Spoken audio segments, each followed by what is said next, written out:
Hey folks, welcome back to the channel. Today, we're back on Showdown, but we're doing something a little bit different. Also, before I forget, before I switch over tabs, we're gonna be back on Showdown at the end of the video. Stick around, I've got a little sweet surprise for anyone who sticks around all the way. Anyways, so, yesterday, I had the honor and the privilege of running a best of 3 against a really good player, LeRoy Gordon, Pokemon's Health. Check him out if you don't know who he is. Really great pod talking to other VGC players about, mental health and, how they balance Pokemon with everything else going on in their lives and, all that good stuff. Definitely check out the pod. Definitely check out his Twitch stream. Those are both going to be linked below. But I ended up in his Discord server from just chatting with someone on Showdown. Chat with your Showdown opponents. You'll learn cool stuff and, get connected and make friends. And so I ended up in his Discord server, ended up in his stream, and I was like, hey, anyone around to, run a practice best of 3, because I was feeling a little off with my game. And he said, yeah, I'm around. Let's do it. And we ended up running on Showdown because, he was on the train, which is, hey, cool. Practice is practice, right? And practice against a good player, right? It's only going to help me improve. So, today, I wanted to break down the best of 3 that we played. For myself, and also there might be some really instructive moments for you all watching as well. I have notes that I took during the match, because I tried to run this as close to a, tournament style environment as possible, because that's what I struggle with. I struggle a lot. I can play on the ladder at my desk alone at home, and I feel like I play like that. Like varies by the day in terms of some days my play is there, some days my play is not. But I get to a tournament, I sit down at a table on my Switch with my notebook, and all of a sudden, all my knowledge goes out the window, and I make dumb plays. So, and that just, it comes with being comfortable, it comes with practice, right? So, try to just run this as close to a tournament environment as possible. Probably gonna run another 1 or 2 of these before an MSS on Sunday, with some friends, and hopefully run that on cart and really get this to be a true, tournament environment, mock battle, basically. But yeah, so we run a best of 3, open sheets, the VGC staple now for Scarlet and Violet. And I'm gonna start by just throwing up the team sheets, and then we'll go from there, because Showdown is funky, and the open team sheets for some reason feels a little broken when you're doing a best of 3 off ladder. The best of 3 ladder works because it defaults to open team sheets every game, but maybe there was a prompt to open the sheets every game and we missed it. I don't know. This was what Roy was running, and I've seen this team on his stream, so I have a vague idea of what it does, but something I'm working on is basically throw all prior knowledge out the window for each set, right? Because at the end of the day, right, if I come in assuming, oh my god, this is gonna be a Focus Sash Urshifu Dark, and it turns out this is a Scarf Urshifu Dark, now I'm in trouble, right? So we come in, we open the sheets, and I take a good look at the team again, right? And the things I noticed right away is I know that he is a huge fan of Torkoal, and feels that Torkoal is a bit slept on in terms of, once people get some damage on it, they tend to ignore it, and it still has decent damage output. And so I know that chances are he's going to want to, play around Torkoal a little bit. Torkoal catches my attention. Urshifu Dark catches my attention, as, with the Choice Scarf, right, it's outspeeding everything I have. Not that my team's super fast, we'll get to my team in a moment. And, it seems like, it could be a real problem for me. I know Miracle Seed Rillaboom does good damage. I know that Farigiraf can be annoying. AV Raging Bolt, right? It's bulky, it can sit there. And then Ogerpon Hearthflame. Spoiler warning, I underestimate this thing big time. But yeah, I first lesson of the set immediately was respect Ogerpon Hearthflame when you see it on the team sheet, because that thing can really start steamrolling, especially if it gets sources. Alright, so this is the team that I'm running. A couple vids ago, I ran a team very similar to this. I ran this team at a small little PC a few weeks ago, and I've been trying to make some tweaks to the team, trying to figure something out. I got some recommendations to switch in like a Rillaboom or a Moongus for Spectre, because this team hard loses to a Moongus big time. If I get slapped, all of a sudden I'm just flailing. But I didn't quite like how it played. And then the other day I stumbled on...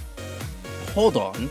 I was using Assault Vest Iron Hands. Assault Vest Iron Hands felt very hit or miss. It felt really good in Trick Room, but if I needed it outside of Trick Room, it was a little floundery, and it loses to Intimidate. Assault Vest Okidogi is almost as bulky as Iron Hands. Like, it's not a huge difference in bulk. The coverage of poison and fighting is fantastic.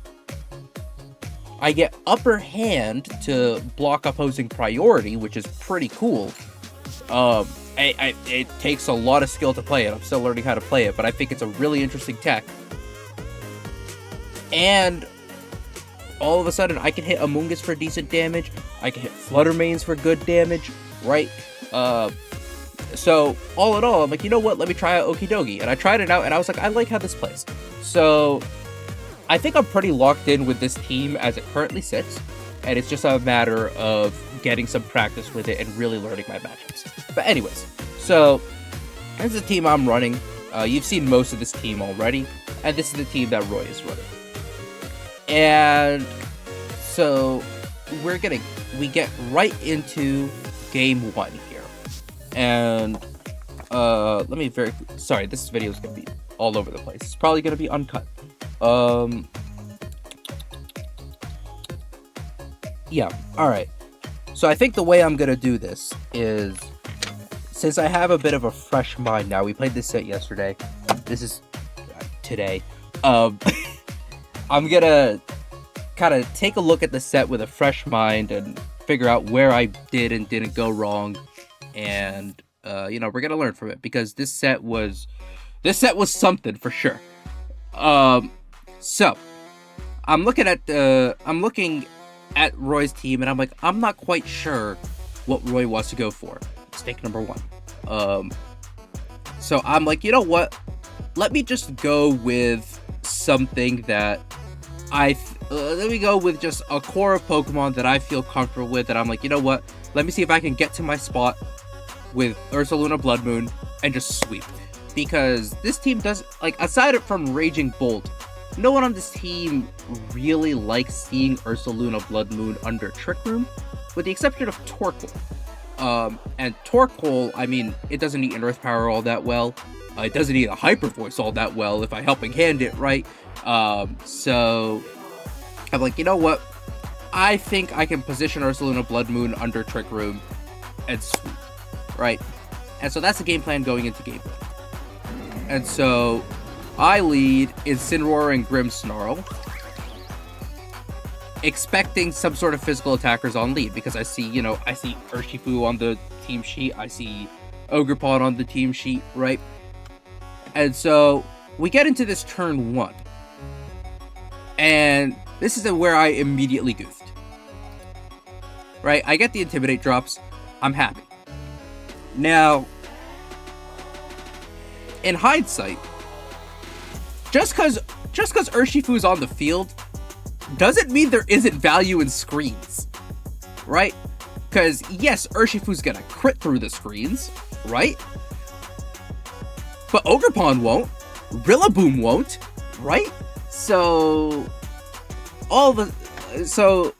here, I probably should throw up a screen with Grimmsnarl. That's probably the most useful thing I can do here, right?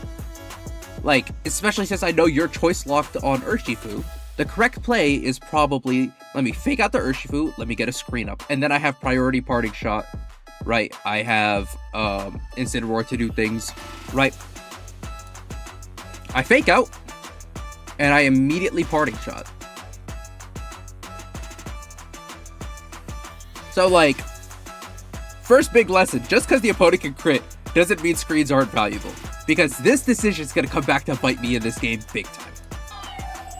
And I get in Cresselia, right? I've brought Cresselia and Ursaluna in the back. I've brought Incineroar and Grimmsnarl on lead, because I'm like, they have physical attackers, let me mitigate the physical attackers, let me bring out Cresselia and Ursaluna, position them in Trick Room, boom, boom, boom, boom, boom. Now Urshifu flinches, and the Swords Dance gets up. Roy, I think, sees the lead as, you know, Incineroar Grimmsnarl, it's a pretty passive lead, right? And Roy basically sees, hold on, I'm gonna get faked out on Urshifu anyways, right?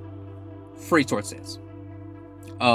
Because at turn 1, it's a mind game of, do I fake out into the spiky shield? Or do I get the guaranteed flinch? And right, since I was like, alright, he's gonna go for the guaranteed flinch, let me get a Swords Dance up. Really clean setup from Roy here. Now, we get into turn 2. And before we get too far into the turn, my mind's at, alright, Roy very clearly knows I want to go into Trick Room. Alright, like, against these two Pokemon, I've brought Cresselia. It's pretty clear that I've brought something slow and attack heavy. And since I've dropped Iron Hands on this team, there's only one Pokemon that fits that bill. So, also, I'm moving the mouse cursor around. I'm realizing you don't see it because I'm not capturing it on OBS, but it's fine.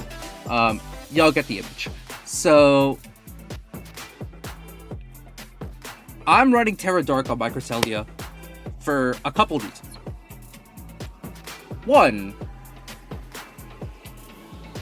I don't want to get Prankster taunted. And if there's Prankster's taunt on the field in terms of Whimsicott, in terms of Tornadus, in terms of a Meowstic if I ever see it, right? I have a way to basically stay safe from that. Now, I am still weak to non-Prankster taunt, but the goggles feel a little more valuable than a Mental Herb does, to me at least. Because if Cresselia is getting slept and I'm not getting Trick Room up, what's the point? So, now, usually if you're running Goggles Cresselia, I've seen a lot run Terra Fairy, because Terra Fairy hard walls Urshifu. Terra Dark doesn't, because yes, you resist Wicked Blow, but now you're weak to its fighting moves. So now I have to play the mind game of, alright, my opponent here, right, he very clearly wants to double into Cresselia. Incineroar's not posing much of a threat because Sword Stance is outpacing Intimidate and Parting Shot and all that good stuff. And Urshifu, Wicked Blow doesn't care.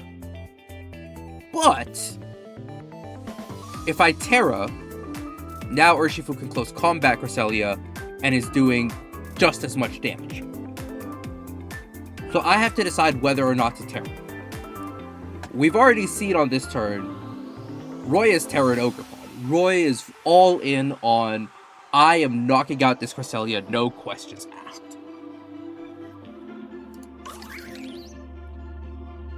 I don't do that. And I immediately get punished. And this is one where I just overthought it. If I simply Terra Dark here, Cresselia is never in range of this Ivy Cudgel now. Now Cresselia is in range, right? Because going from Psychic to Dark, it goes from weakness to resistance. That's a quarter of the damage. And I am sitting pretty, I'm getting this Trick Room up. Instead, I overthought it. I was like, I'm not going to Terra because Roy might read the Terra. At the end of the day, committing the Terra to Cresselia, especially when there's at least one grass type out there to threaten Ursaluna, is like a dangerous game. And I should have seen that and just been like, alright, you know what? It's fine. I'm gonna commit the Terra, right? My opponent's not gonna see it coming. I'll catch them off guard. Bing, bang, boom, we're in Trick Room. Instead, I lose Cresselia for nothing. Had I terrored, I definitely would have gotten Trick Room up. Had I terrored and set up the screen with Grimmsnarl turn 1, I definitely could have gotten a Trick Room up. With the caveat of Urshifu maybe locking into a different move to deal more damage to Incin and Grimmsnarl, right? So, and then, you know, Crest goes down. Yeah, I get the parting shot out on Ogerpon, and I get Ursaluna in here, but, like, at this point, the position's dicey. And I get Incineroar back in, because at this point, I'm like, you know what? I just need to mitigate all the damage I can on that Ogerpon Hearthstone. So now, we are 2 turns in, right? It's turn 3. I don't have a Reflect up. I've gotten good damage reduction on Ogerpon for sure, but I've lost my Cresselia. I've lost my speed control. So now my team is just slow. And Ursaluna, I mean, yes, Urshifu isn't locked into a fighting type move, so it's not taking as much, it's not an Oko range, but Ursaluna still doesn't really like this position on the field. The good news is I have Fake Out again, and here is basically me, from here, I'm in a losing position, and I have to try to salvage this. And Roy does a good job of cleaning up this game really well. So, Roy gets Torkoal in, which, Torkoal and Heartflame Ogerpon, great synergy. I haven't used my Terra already, so I'm like, you know what, let me get rid of my Grass weakness. I Fake Out into the Urshifu slot, and that Ivy Cudgel does way too much damage. Sun boosted Ivy Cudgel, even at, what are we at? We are at -1 attack, still does a stupid amount of damage, because you're Terra, right? The Sun basically cancels out the -1 attack, and you're left with a Terra boosted Ivy Cudgel. So, it hurts. And, I mean, yeah, I get good damage down, but I'm like, alright, let me preserve Ursaluna here. Heartflame Ogerpon kind of can just run free and deal a lot of damage. The double into the Ursaluna slot takes out Grimmsnarl. And now, I'm in a really dangerous position, because I've got 2 fighting weaknesses, Urshifu in the back. From here, it's kind of a wrap. Ursaluna goes down, and I mean, yeah, I'm going to be able to take out Urshifu with a sun-boosted Flare Blitz, but from here, it's pretty doomed, because this Torkoal knows Earth Power, Rillaboom comes in, right, Fake Out plus Earth Power, and that's all she wrote, I believe. No, there's still one more turn, but I just can't KO both of them, right? Yep, there you go. So, I mean, for me in this game, it's pretty clear that the mistakes were in the early game, right? And this is something that I know I need to improve on. I have struggled a lot playing game 1s, and I mean, it really showed here, right? I didn't respect the threat of the other physical attackers, right? So I didn't set up a screen. I immediately parting shot out. That's a bit of a problem. And then, you know, I just cooked too hard in the Cresselia mind game. If I get into Trick Room there, yes, Torkoal can hit the field, but it's a little bit of a different game now, because I'll be able to position where I have Incineroar Fake Out into the Torkoal, and from there can do some damage, right?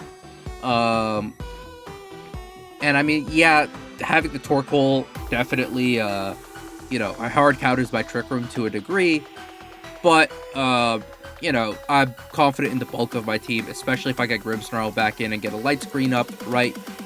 But after that first couple turns, from there, Ogerpon Heartflame kind of just runs free, right? It picks up the KOs on Crest, it picks up the KO on Grim when I try to preserve Ursaluna, and from there, it's just kind of cooked that game, right? Now, the flip side of this, right? I suck at game 1s. I have been really good at adjusting for game 2s. And I've been to 3 locals this year so far. And at those 3 locals, hold on, let me do the math on this. 4, 5, 2, that's 11.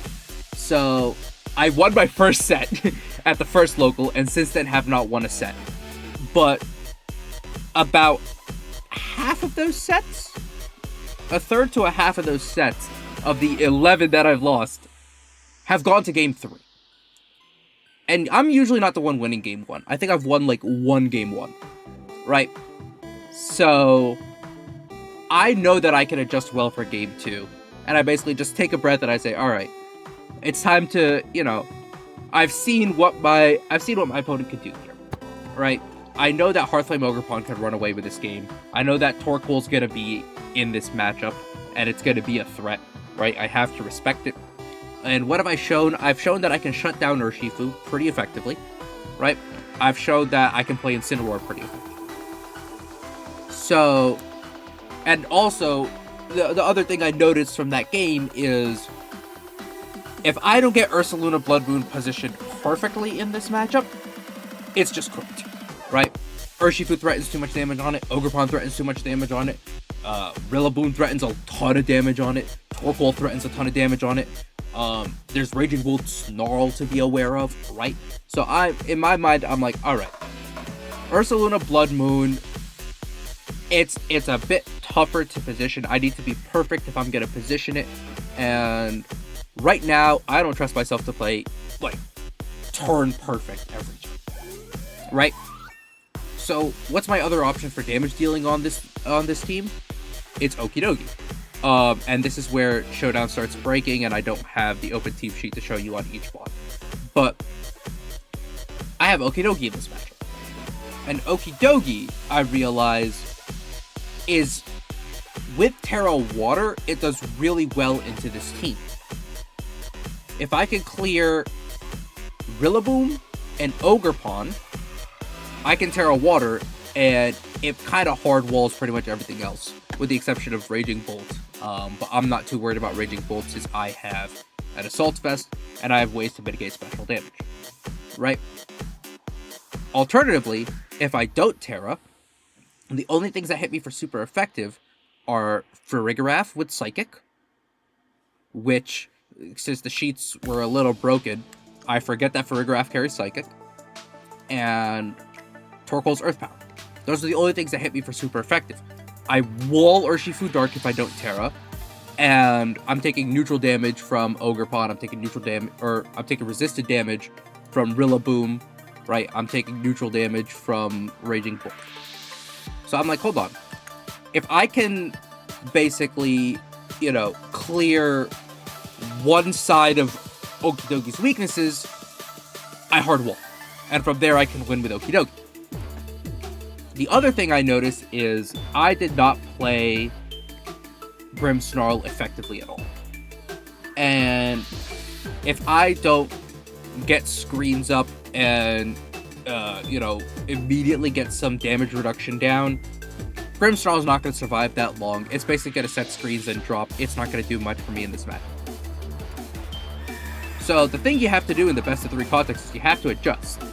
And this is the adjustment I make. I realize, you know what? Even though Ogerpon Hearthflame can't be burned, Spectre can still do a good amount of damage reduction, and I have Haze, which mitigates Sword Stance setup. And it can burn Urshifu, and at that point Urshifu hits like a wet noodle. It can burn Rillaboom, at that point Rillaboom hits like a wet noodle, right? I've got Snarl for the special attackers. Spectre, I think, is a good adjustment. Okidogi is my new sweeper. And I believe in this matchup I brought Incineroar and I brought Cresselia in the back. One weakness of this team, it depends very heavily on Cresselia Lunar Blessing to work. And so I'm like, alright, I'm going to bring these 4. I'm going to make sure I preserve Cresselia, I don't lose it in one turn, and it can provide a lot of value for me. Roy also adjusts. Roy saw how, Fake Out really hindered... Fake Out was the one thing that kind of kept me in game 1 for a little bit there, right? And I showed I was able to position and play it kind of well, so it's like, alright, I'm going to bring Farigiraf, and I'm going to bring Ogerpon Hearthflame, because Ogerpon Hearthflame did really well in that matchup.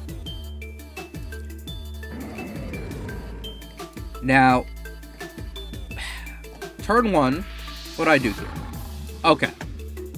Turn 1, was interesting for me because I saw basically I saw Psychic and I saw Ogerpon, and I said, you know what?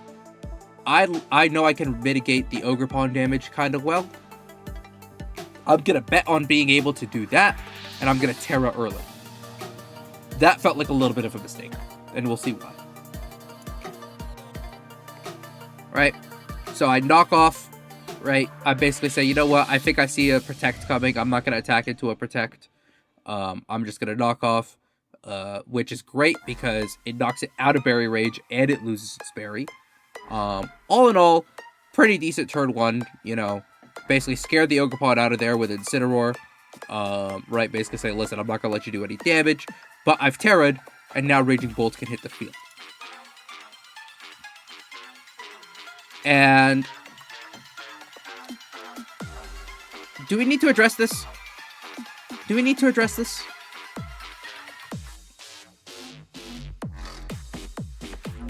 Now, on Showdown, you have the option to cancel, right? On this turn, I didn't cancel, but like you have the option to cancel and, you know, reassess your moves. On Court, you don't do this. So these are the kind of misplays that on Cart are even more punishing than on Showdown. And if I'm making these kind of misplays on Showdown, it's a problem. I was like, oh yeah, the Ogerpon just protected. Let me fake out the Ogerpon and KO the Farigiraf, or KO, or like, I think my play was, did I Drain Punch or did I Poison Jab or something? I don't know. The point is, I faked out with Farigiraf on the field. Remember how like 70 seconds ago, I said, hey, Farigiraf is really great because it stops my fake out shenanigans? I forgot. So, and this was like one of the first notes I wrote down, outside of a basic team note of just like, hey, measure, I think, what did I say exactly? I think I said measure twice, fake out once.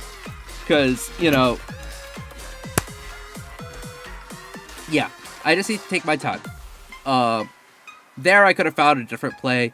It might have been Parting Shot, it might have been Flare Blitz, it might have been Knockoff. I need to look into whether Knockoff does increase damage when you can't knock off the item. I forget if it does or doesn't. But anyways. Stupid misplay. Easily avoidable mistake. These are the kind of mistakes I need to avoid. But yeah, Roy got, and then I Drain Punched into the Farigiraf slot, because I was like, I'm gonna fake out this, and I'm gonna try to pick up the KO of Farigiraf. So, we go from what's... So we go from, oh god, how do I do this? There we go. We go from what looks like, alright, turn 1 setup seems a little interesting. I can't click buttons. End of turn 1, I'm in a really good position. End of turn 2, I've kind of just thrown the ball right back, right? Because now I can get Thunderclapped or Thunderbolted, right? So Okie Doki's feeling the pressure that way, and da-da-da-da-da, and the thing that I note is, hold on, the plus side of making the fake out mistake is I realize I cannot stop a Thunderclap. I can't upper hand. That Raging Bolt's protected from my upper hand, so I can't stop it from Thunderclapping my Okie Doki if it wants to. Right? So we hard switch in Cresselia. This was a helping hand Draco, which did a lot more damage than I was expecting. Roy pretty correctly identified, hold on, Bahamut can't Thunderclap here, or Bahamut can't upper hand here. I don't need to Thunderclap, right? I'm going to get good damage down. And Cresselia takes a healthy chunk from that Draco, but I also Parting Shot. So now this Raging Bolt's at -3, and I've hit the field with Spectre. So, for as much damage as Cresselia has taken, it's no longer in danger of getting KO'd without a crit, right?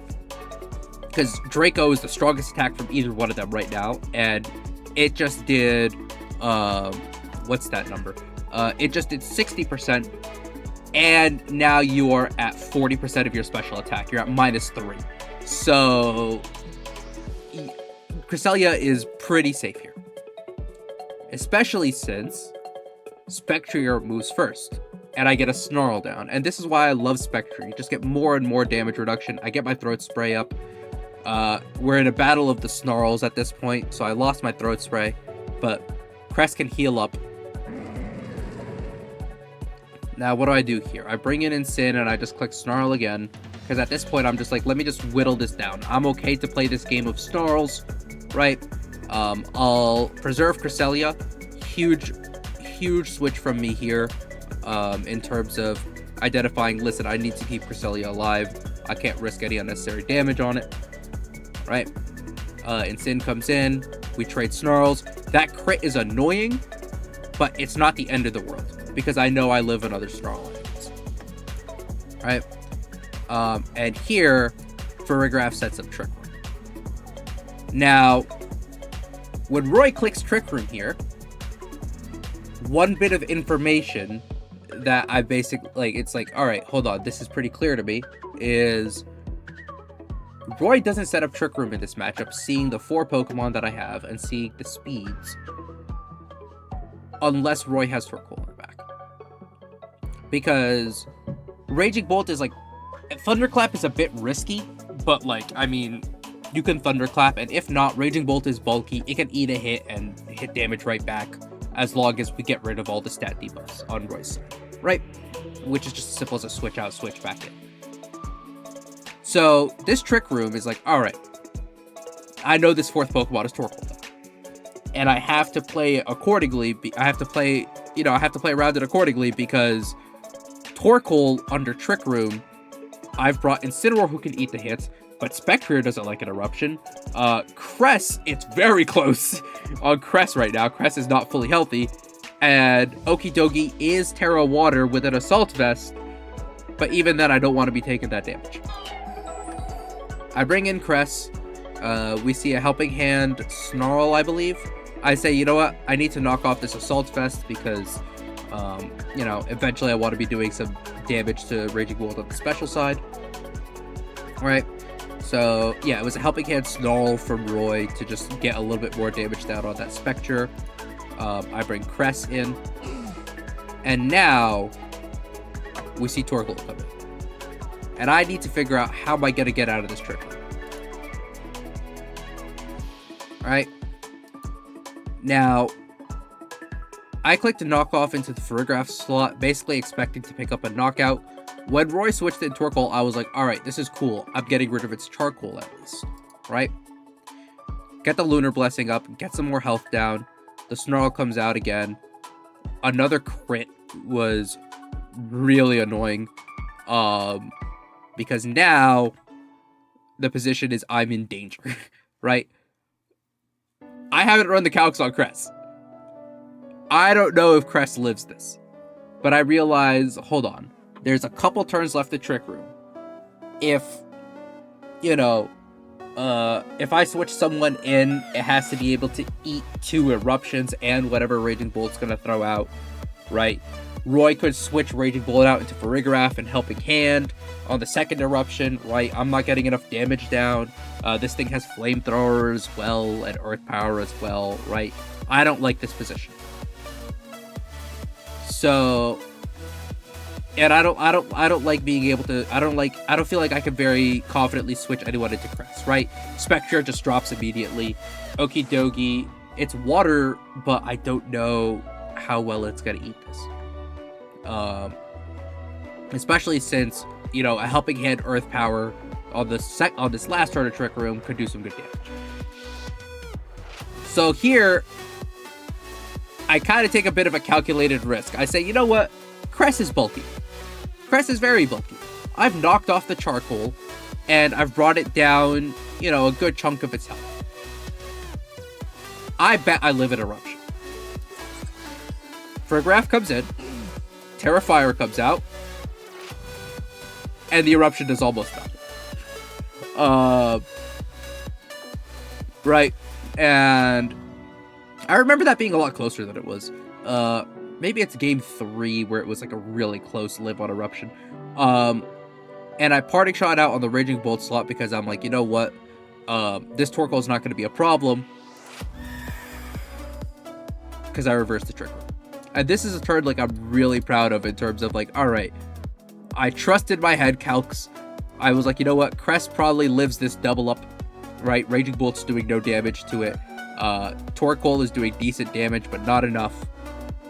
Let me parting shot out, right? Reset my fake out for later, reset my intimidate for later, and let me get out of Trick Room. Because the second I'm out of Trick Room, this Torkoal's not a problem.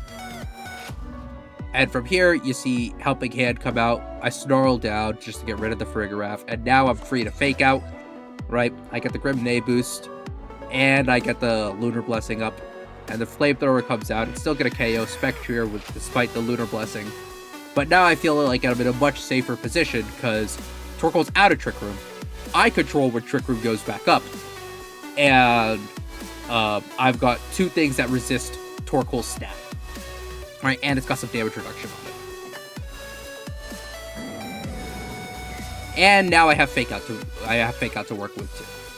So I can simply, I can Fake Out plus Lunar Blessing. I can use the threat of Fake Out to bait out the Protect and Helping Hand attack, right? I'm in a very happy position here, right? Torkoal protects on the Fake Out. The Draco misses, which I haven't eaten my berry yet. I'm pretty sure Incineroar lives that, but I'm not entirely sure. Right? We get a Lunar Blessing up, and I've used the Fake Out pressure. I'm just parting shotting down. I've got Okidogi in. And now, without Farigiraf on the field, I'm opened up to click Upper Hand. Right? And this is one of those things where it's like, hold on, this is why Upper Hand is kind of a nice tech on Okidogi. I'm immune to a Thunderclap at this point, right? And now I've basically opened the mind game of, hold on, now I've reminded you that I have Upper Hand. Now we're in this mind game of, okay, Thunderclap, Upper Hand, attack, right? Ogerpon is still a problem for Okidogi, and it's something I have to manage, right? Raging Bolt flinches, and I'm like, let me just get some damage down. I feel like I get Moonblast special attack drops 25% of the time. If there's one thing that I'm lucky with, it's Moonblast special attack drops. But that's neither here nor there. I'm like, you know what? Half the reason I click Moonblast is to just roll the special attack drop, because I'm not doing much damage with Crest, right? Is there a better damaging move I can find on Crest? Probably, but I think Moonblast itself has enough value, right? Just in its ability to drop the special attack, right? Now the Sun's run out, but Torkoal's in the back, so the Sun's going to go back up at some point in this game. And I basically need to just deal with the threats as quickly as possible to, I need to deal with what's going to be the biggest threat to me with the Sun up, right? And Ogerpon does good damage, but I don't think it does enough into Crest or Incineroar for me to really worry. So I'm like, you know what? If I can deal with Raging Bolt now, right, force the Sun to go up early, I'll have the time to, work around it, right? I basically want to have as much health left as possible when the Sun goes up. So we're going to get Incineroar in, because now the Thunderclap, again, like the Thunderclap mind game is tough, right? With the Thunderclap, right, Roy knows he has time to Sword Stance. And part of the reason I bring in Incineroar here is because I'm like, all right, let's just start chipping away at that Sword Stance, right? I haven't brought Grimmsnarl, I don't have any screens, so we got to start chipping away at that. Raging Bolt drops to the Moonblast. Now I have Fake Out pressure on both of them. And I've got the Sun up.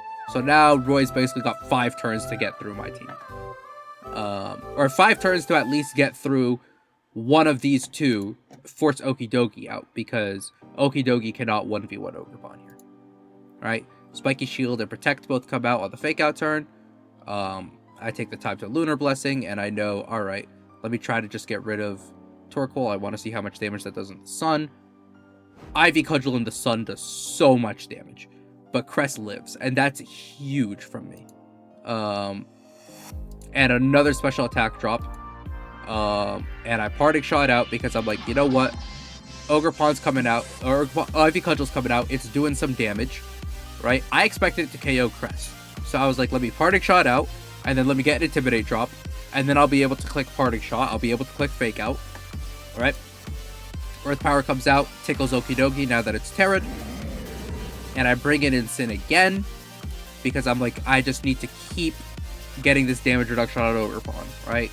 I just need to, especially now that I've got Okidogi out of the field, right? It's weak to, is it running Woodhammer or is it running Horde Leech? It's running Grassy Glide, because it has great synergy with Rillaboom. And so I'm like, all right, listen, I need to just get this damage reduction down. Grassy Glide comes out. Now, hold on, let's,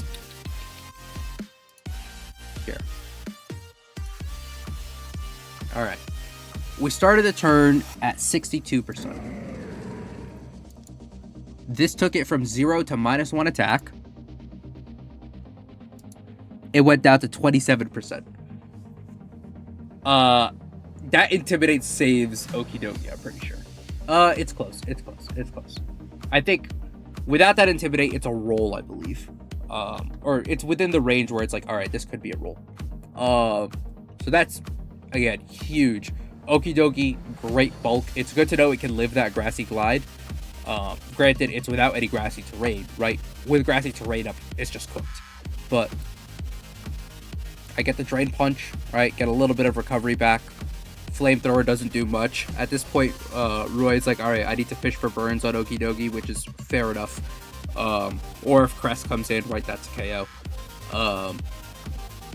And so I'm like, all right, let's, you know, Okidogi's lived the turn. I was hoping to KO Torkoal. I keep forgetting how bulky Torkoal is.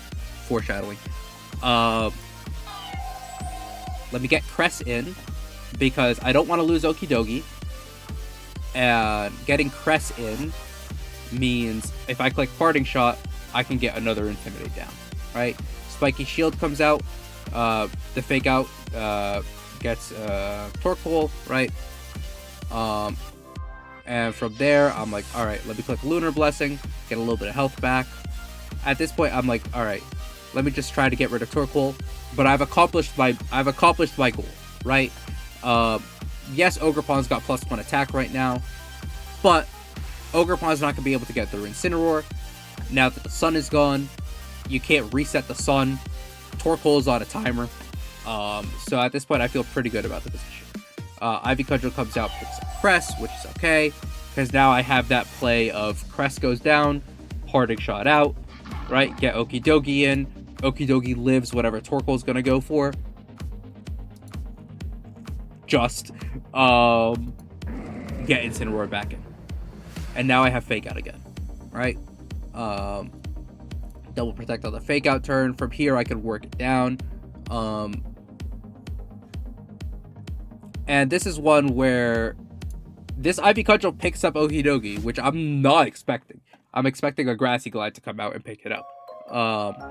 So it was interesting to see that. But, I mean, from here, right, I can get this to a 1v1, and without the sun up, Incineroar always wins this 1v1, right? I keep Roy honest with the Parting Shot, and then from there, I'm like, all right, I've reduced the damage enough. Let's just hit, and from there I can win. Because I still have my berry, especially. Incineroar 1v1 Ogerpon. So, this game, long drawn out game. I think this game, if we weren't playing with a timer, because the showdown timer is just the your time, it's not the battle time. This game is a game that, y'all saw, this was a long battle. This probably goes to timer on cart somewhere in the late teens. And with this game going to timer, the end game looks very different, right? No, pause, right? let's say like turn 16, like we see the notification, all right, 3 minutes left. Now I'm like, all right, Torkoal can't recover any HP, right? I just need to make sure that I end up with more HP left at the end, which means I need to preserve the mons on the field as much as possible, right? And this end game looks a little bit different. Lunar Blessing plays a little bit more of a role. There was one point in this battle, right, where Roy had more HP. Yes.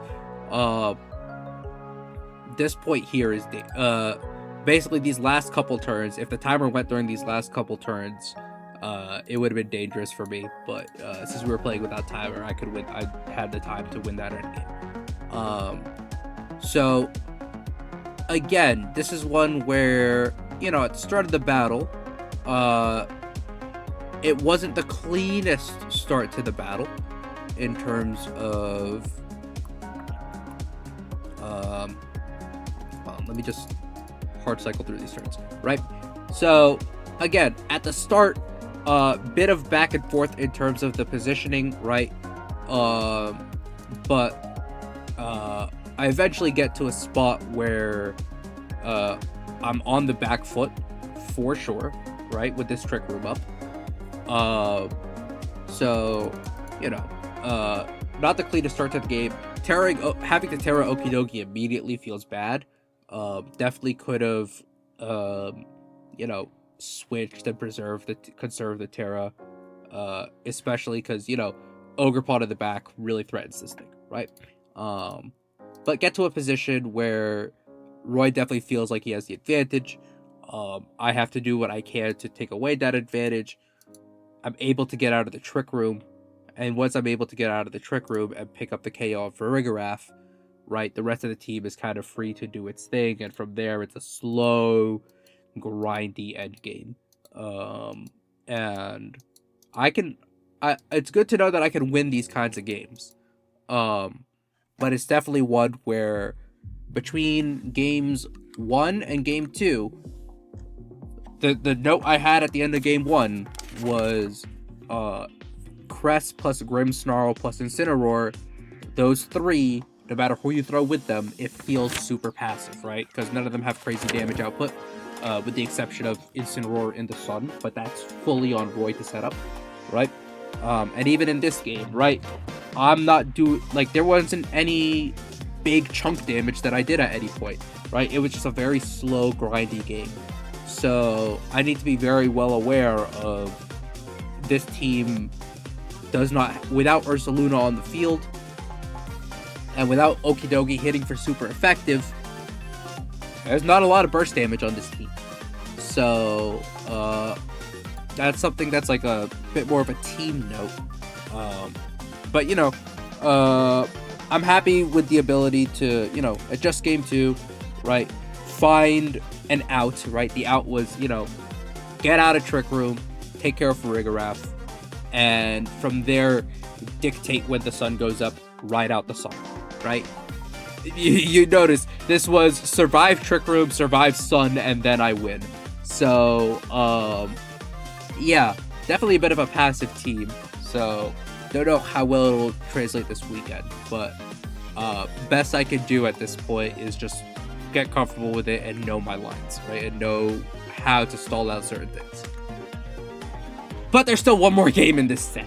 And in case you can't tell from me just talking about it, at this point, I'm exhausted because game 2 was a lot. And this is where consistently losing game 1s comes back to bite me. Because if I've won game 1 and I've lost game 2, right, I know there's something I can fall back on, right? I have some idea of what's already worked, and I have some idea of what the adjustments my opponent wants to make are. Having lost game 1 and then won game 2 usually feels like a better position, except that game 2 was 28 turns long. So I know that doesn't say 28. It felt like it was 40 turns. It felt like a singles game. So now I'm in the position where I'm like, all right, I know that positioning Ursaluna is going to be hard. I know that Spectre has value. I know that Okidogi can do well into this team, right? So you would think that, hold on, what's wrong with bringing the same 4, right?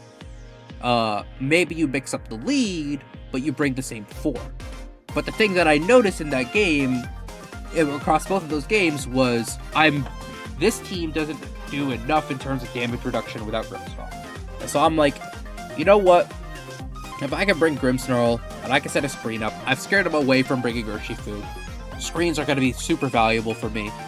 And I can, hide behind the screens and do my little chip damage that way. So I thought I brought Grimmsnarl to this game. Did I not? Hold on. No. No, I did not bring Grimmsnarl. Okay. Rewind. That was a thought that went through my mind, and I'm glad I went against that thought. Yeah, I'm in real time figuring out what I thought. Yeah, okay. Yeah. So I thought about bringing Grimmsnarl. I had written off Ursaluda, and it was basically like, alright, does Grimmsnarl do a lot for me here? Yes, it gets me more damage reduction, but I feel like I get enough damage reduction with the Spectre and Incineroar combo. Right?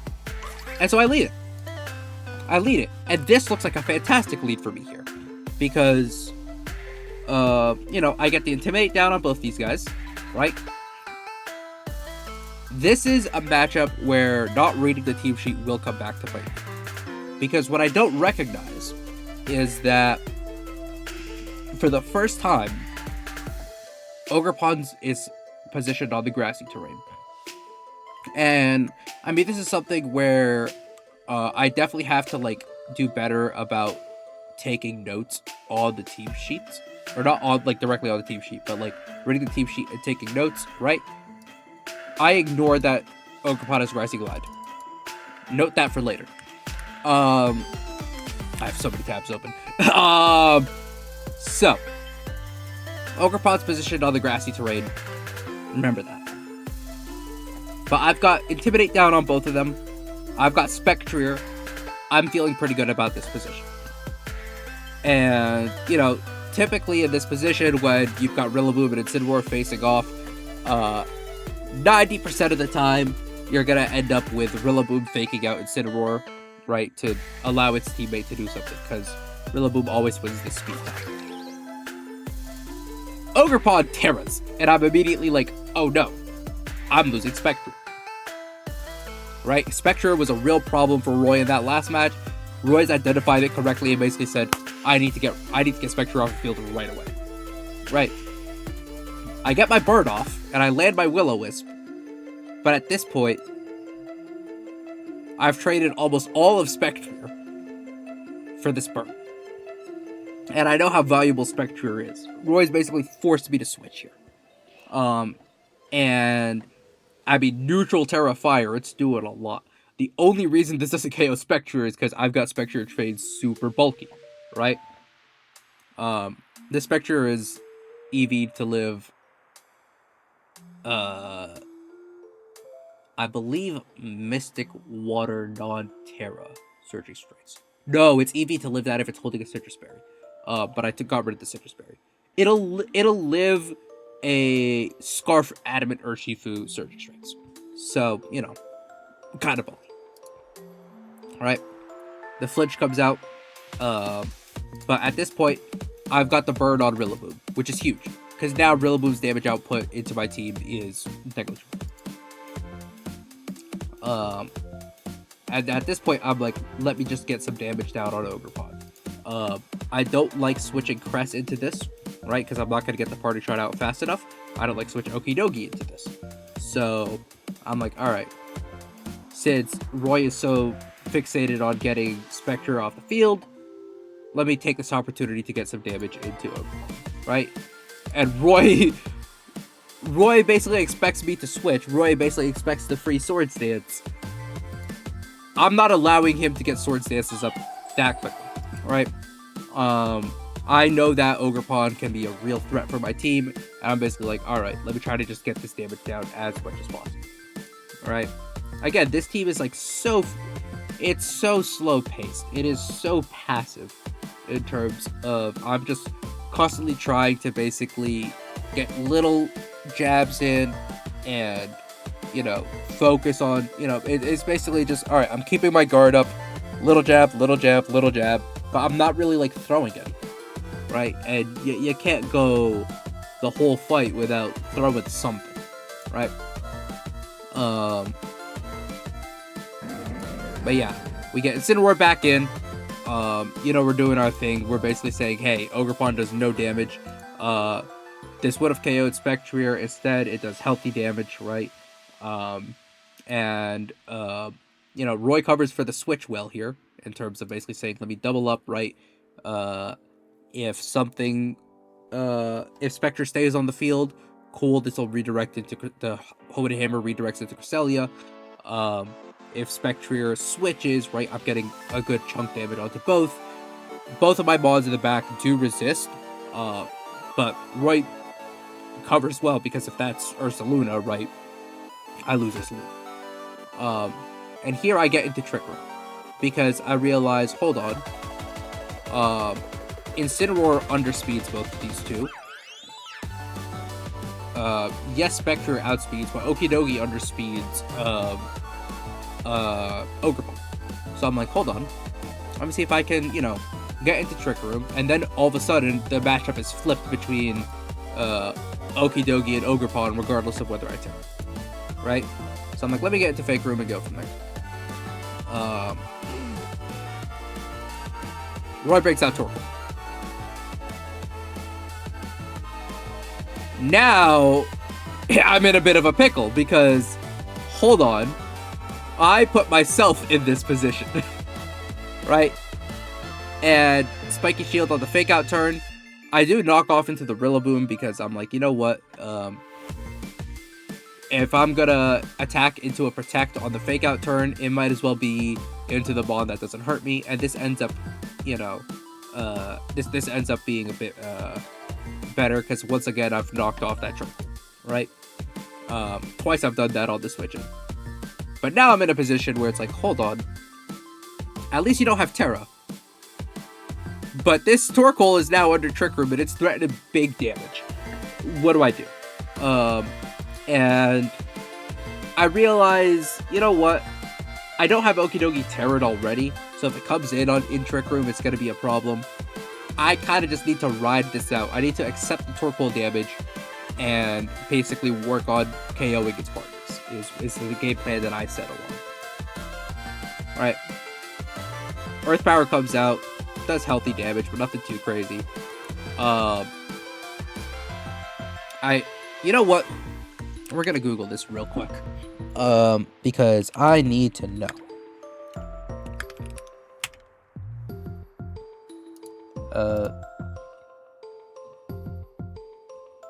Apparently knockoff is just a term in the dictionary. Stop work. Or produce a piece of work quickly and easily. Could knock the article off in half an hour? No, knock out. I can knock that article out and bang it out. Knock off. Interesting. Did not know knockoff was like a term in the English vernacular. Knockoff Pokemon. We're taking this quick aside. Okay. So.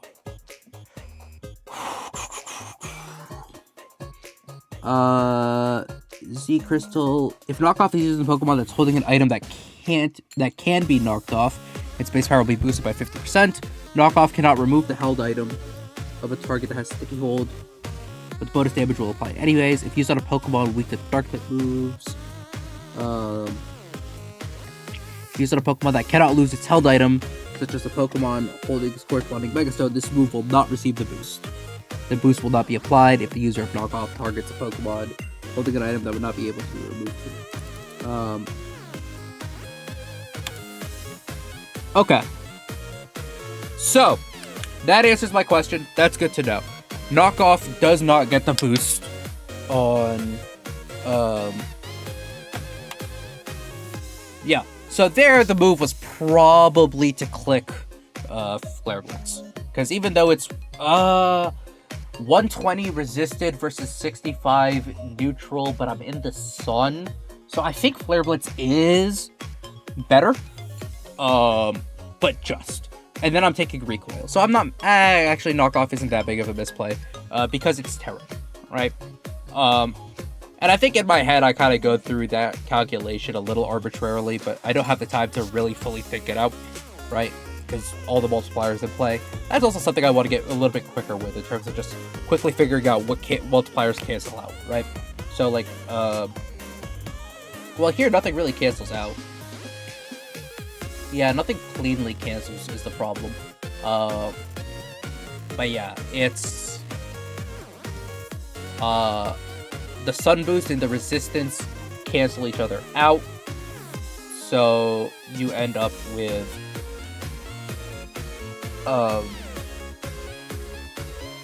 Flare Blitz would have done more damage, but then I take recoil.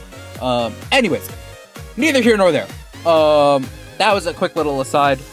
If you learn nothing else from this, learn that Knockoff does not get damage boost against non-knockoffable items. So, and Roy takes the time to get the sword stance up.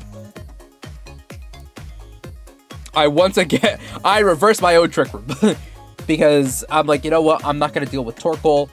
And Roy very clearly sees, you can't knock out my Ogre Pawn, let me get a sword stance up. And now that I've reversed the trick room, this is a sun-boosted, sword-stanced Ogre Pawn in the sun.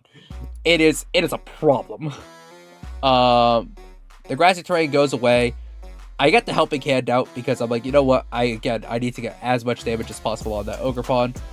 Cudgel comes out into the slot I'm not expecting. It's a great play from Roy. I'd be really curious to hear what he was thinking on this turn, because at this point, I'm kind of expecting... Actually, I can kind of figure out what he's thinking. Because I'm expecting Cresselia to get hit, right? I'm expecting him to kind of Earth Power, Ivy Cudgel, right? Is what I'm expecting. Roy here has pretty... Actually, yeah, this is the turn where he did... This was the turn where he kind of swings the game. Because he's identified that Incineroar is a real problem for his Ogre Pawn. And so he basically says, does this KO? I'm at a high enough attack boost. Let me try to get this KO. And he gets the KO on Incineroar. And I don't see that. And this proves to be a little bit of a problem. Because now Cresselia is just a sitting duck. Like, literally. It looks like a duck and it's just sitting there. Right? It's a floating duck. Eruption comes out. It does healthy damage, but, like, it's Cresselia. Cresselia is both. And I get Spectre back out. And the two things I know, now that Incineroar is gone. Ogre Pawn's a problem. Spectre outspeeds it. We're getting rid of that thing right away. I am happy in this position to trade Spectre for Ogre Pawn, because I'm like, you know what? Okidogi can deal with Torkoal well enough. I just need to get Ogre Pawn up out of there. Right? But now, you know, I'm in a bit of a pickle, because now Rillaboom can come back out. Neither of these mons can protect on the fake out, right? And yes, it is burned, but it's still threatening good damage, especially if I Terra. And yeah, at this point, Ogre Pawn KOing Incineroar and me doing nothing with that turn, if I Lunar Blessing, I'm in a better position. Because Cresselia has more staying power and can, you know, support Okidogi longer, right? But now I'm just in a really bad position, because Cress is a sitting duck. Fake out plus anything KOs it, right? Okidogi will have to win 1v3. I have not even learned what the last Pokemon is. I'm assuming it's Farigiraf, considering Torkoal came. I'd be very surprised if it was Urshifu. It could have been Raging Bolt. From the way I'm talking, slight spoiler alert, I never find out. Because at this point, right, this turn right here heavily swung the game. And I don't know if there's much I could have done. I could have sacked Spectrier, I guess. I could have sacked Spectrier and clicked Moonblast. But yeah, getting out of Trick Room ended up being my downfall here. And this was like a very tough position. This is a game where I'd be really curious to hear what I could have done better here. Because I put myself into Trick Room, betting there wasn't Torkoal in the back. There was Torkoal in the back. I got out of my own Trick Room, but in the span of that Trick Room, right, what did I do? I got us into Trick Room. Torkoal came in. Ogerpon got a Swords Dance, and we got out of Trick Room. So between the turn before Trick Room and the turn after Trick Room, what's changed? Torkoal and Incineroar are on the field, and Ogerpon has stupid damage multipliers now, right? To the point where it KOs Incineroar, right? And now I'm, losing this turn without really doing anything. I guess I couldn't have really clicked Lunar Blessing. I guess I could have clicked Moonblast. Probably been my best play. Like maybe the play was Moonblast. Also, not knowing my damage calc here, right? Not knowing if Ogerpon would live this. I should figure out. I'm just gonna figure this out. Pardon me for 1 second while I pull up the damage calculator.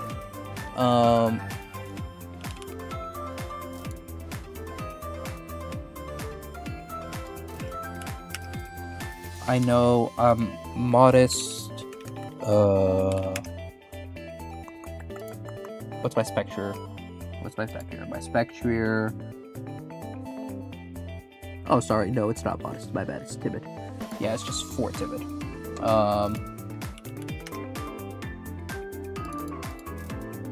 Yeah, again, I don't have a lot of special attack investment in the Spectrier. And we're facing down Ogerpon Hearthflame. Assuming it's max, right? Assuming it's max, it was sitting at... Oh my lord, it was sitting at exactly 50%. Which means... and since it was sitting at 50%, it's exactly a 50-50 roll, isn't it? Exactly. If there's no SPDEF investment, sorry, if there's 4 SPDEF investment, if it's max with 4 SPDEF, it's a 50-50 roll. Oh lord. Okay. So I did need. That being said, if I Moonblast into the Ogerpon, then it's no longer a 50-50 roll. Right? It's at least a more favorable roll, if not no longer a roll. And I KO it with Spectrier. I get a Lunar Blessing up. I don't know if I live in Eruption after that, but at the very least, right, Crest is a little healthier than this heading into that turn.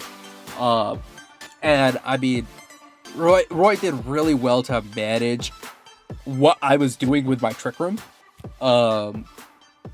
Roy basically, Roy, I set up Trick Room. Roy said, you better get out of that Trick Room.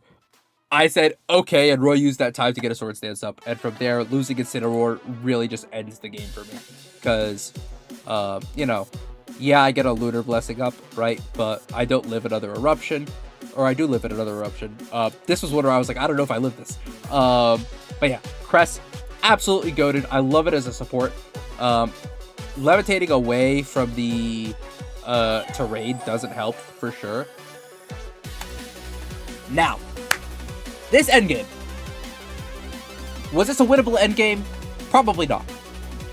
But I'm always going to play it out. I'm always going to see if there's something I could figure out. Now, I'm just going to let this ride in the background because there's not much interesting that happens here. But in this endgame, I kind of said, you know what, Torkoal feels like the threat. I didn't respect the damage that Rillaboom could do, right? So, and the Earth Power comes out because I'm like, I don't want a Terra in front of this Rillaboom, right? Completely forgetting, I have Poison Jab. If I spend one of these turns here, right? Not the first turn, because I got faked out. But I've got I basically have like one turn where I know I'm gonna live, right? And I use that turn to Drain Punch the Torkoal, which to be fair reduces the eruption output. Would Poison Jab pick up Rillaboom? Maybe. And then I can Terra. But if it's Raging Bolt in the back, that Terra looks really bad. There's a world. There's a world. If it's Farigiraf in the back, and I pick up Rillaboom with one Poison Jab, there's a world where I win now. But it's very tough. Either way, right, the losing position came on this turn, right? I was like, let me sack Chris. I was like, I think you're gonna attack Cresselia. Let me try to knock you out. And Ogerpon knocked out Incineroar instead. And that was the game. That was all she wrote. Which I got into this position by mismanaging and being scared of my Trick Room. Right? So yeah. Big lessons, right? This was me rambling for a little bit, right? And kind of just going through turn by turn, game by game, figuring out what happened, identifying some places where I could have done better. In terms of this team, through playing this team at like a PC and playing it on the ladder and playing this best of 3 and playing a couple more, I need to be, if I'm gonna play this team, I'm gonna play this team. I'm just gonna go and have fun with it. Alright, I'm just gonna go hang out with folks. But this is very passive. I have successfully built a team that if you get Ursaluna Blood Moon into position, it sweeps, but getting into that position is very tough because it needs the screen support, it needs the Lunar Blessing support, right? It needs the Trick Room, it needs the other damage reduction, right? So Blood Moon is fantastic, but it takes a lot to position, which is a skill that I'll develop over time. But I mean, there's a reason that you don't see this archetype with Blood Moon, right? I think like right now, like you've got Farigiraf to block priority on it, especially things like Grassy Glide, right? And set up Trick Room for it. Fast Ursaluna Blood Moon with Tornadus was really big for a while there, right? Things of that nature. But all in all, like, I feel like this team very much plays the way that I play, for better and for worse. And I'm very comfortable with it. I just need to be mindful of the fact that, right, between Cresselia and Grimmsnarl and non-boosted Spectrier and Incineroar, super passive. And Assault Vest Okidogi, it does healthy damage, but I've invested more in its bulk than in its attack step. That also might be something where I have to just run the calcs and see maybe I can afford to hit the next attack bump and take out some bulk. But again, right, this team kind of relies a lot on staying power and then Lunar Blessing, right, Drain Punch, those forms of recovery. That was big takeaway, right? Especially if I'm bringing these 4 to a game. These Cress, Incin, Grim, super passive, right? That was like the first big note I put down, especially after game 1. Another note I put down, my Dark Urshifu matchup, it's pretty good, right? On paper, I have a really good matchup into Dark Urshifu. I can burn it with Spectrier, right? I have Terra Fairy on Spectrier to wall it. I have Cresselia, which I can Terra Dark and catch it out, right? And as long as it's, I mean, if it's a choice set, I really catch it out. If it's a non-choice set, right, I just have one turn of surprise. You've seen me do that in a video before, right? and I've got Okie Dokie, which is like a hard Walser, right? So like on paper, I have a good Dark Urshifu matchup. I just need to manage it better, right? In general, this team really comes down to know your matchup and know your lines against that matchup really well. And I don't, because I simply don't play enough. Which is fine. I'll get there.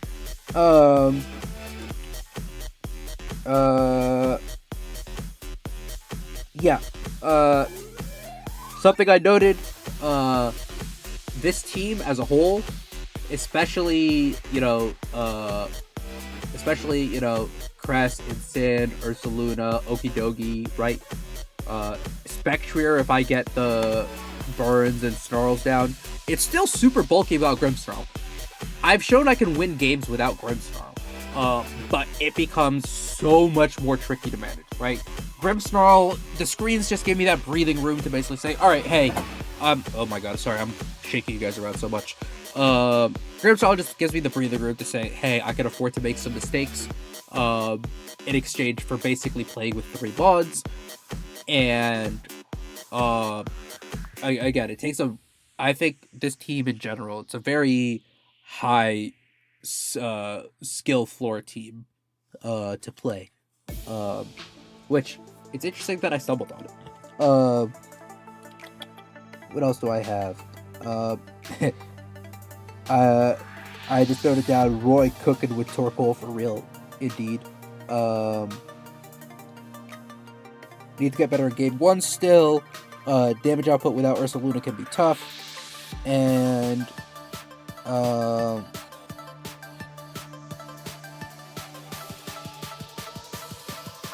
yeah. And then I put down a note about game 3 before I realized that Roy still had 1 Pokemon in the back. But yeah. So those were the notes that I took right afterwards too, and it kind of mostly overlaps. Again, there were some new things that I noticed, but this is good.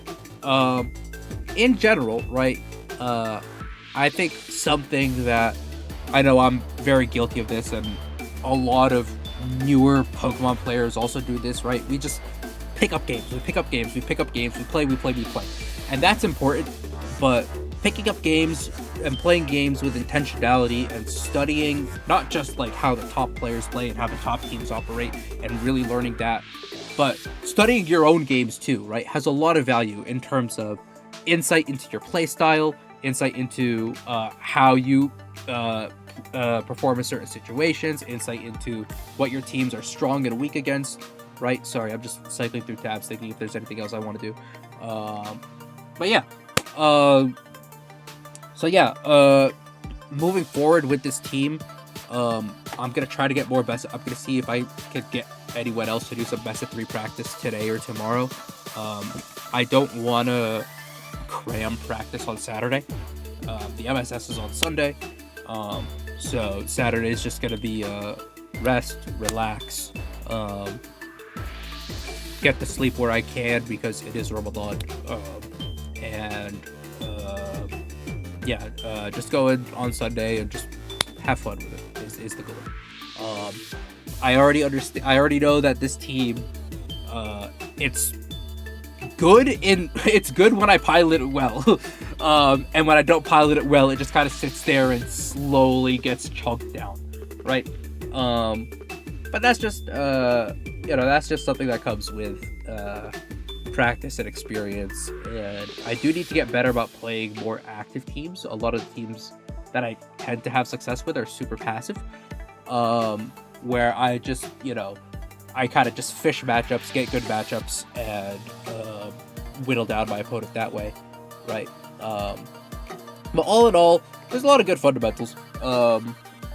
Roy mentioned that, like, oh yeah, like, no, like, you were cooking with Incineroar in that one, which is like, I'll take that I'll take that that note well, because Incineroar is good at VGC for a reason, and I mean the fact that I know how to play Incineroar kinda well in terms of it doing its job in its matchups, it speaks to having a level of fundamentals down, so that's cool. Shout out all the VGC content creators that I've watched who have helped me get those fun levels. But yeah, that's it for the breakdown. Again, if you haven't checked out the Pokemon's Health podcast or checked out Roy's Twitch stream or anything, those are going to be linked down below. Here's his Twitter if you want to follow him as well. And one last little treat. So the Global Challenge is coming up, and literally yesterday, I put on this shirt, which I got in New York, and I really like. It's really comfortable. I need to shed a few pounds before I'm really super comfortable wearing it. It gets a little tight, but that's neither here nor there. I was like, hold on. Global Challenge is coming up. I don't want to take this one super seriously. I just kind of want to goof around.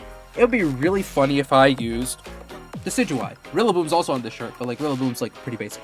I was like, it would be really funny if I used Decidueye. And typically when I'm like, I want to use a Pokemon, let me see if it's good, right? I will just immediately say, all right, what's the Jamie Boyd guide on this? In terms of, because Jamie Boyd's really good at identifying niche ways that Pokemon can be good. He's like one of the best team builders out there. Right? Like, you know, I ran Assault Vest Chien-Pao, and the first Global Challenge, that was a Jamie Boyd classic right there in terms of the niche pick on the Pokemon of, hold on, no, this is the other set that can be good. And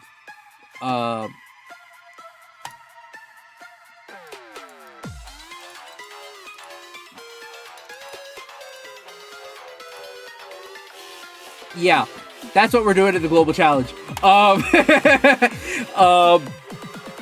also gonna double it as like a little bit of a fundraiser.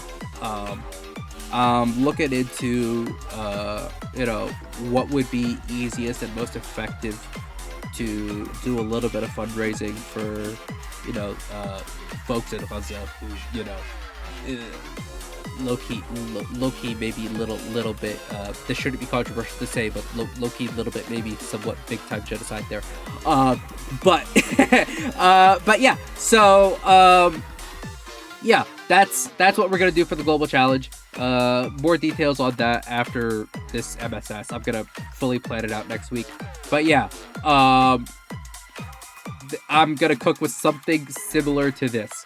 Am I gonna test it at all? No. It's just gonna be goofy times. I just wanna click pledge moves and have fun with it. And for the Global Challenge, to be honest, this 3 feels like a really funny trio to bring. And we are going to get no points. We are just going to have a fun time with it. And you know, inshallah, God willing, raise funds for people who need it. Because I'm broke, so I can't donate directly. I need y'all to help with that. But if you're able, of course. But yeah, that's a little teaser of what's to come. More details later. For now, we'll see how well this team does. Shout out again to Roy. Thank you for you know, taking the time out of your busy day and doing this best of 3. It was really cool. It was really fun. Learned a lot. And yeah, I'm gonna stop rambling because I don't know how to do these videos, and I mean, I don't script them because I hate doing videos with scripts because it just takes me forever to do the videos with scripts. Y'all have seen the videos with scripts. They're super well done, but they each take like a month to make. It's really bad, and I don't have that kind of time for these videos, and I didn't have notes, and I probably should have had notes, but I didn't. I feel like I did okay with this one. I feel like I did okay. Anyways, let me know what y'all thought about the matchup. Let me know what y'all thought about the video. Let me know what y'all thought about anything. I really enjoy hearing y'all's feedback, even if it's just a comment that's just like, I liked it, it was good. Leave that so that I, you know what to do better, what to not do better. Anyways, I'm gonna stop rambling. Thank you all for watching. Until next time, folks. Take care.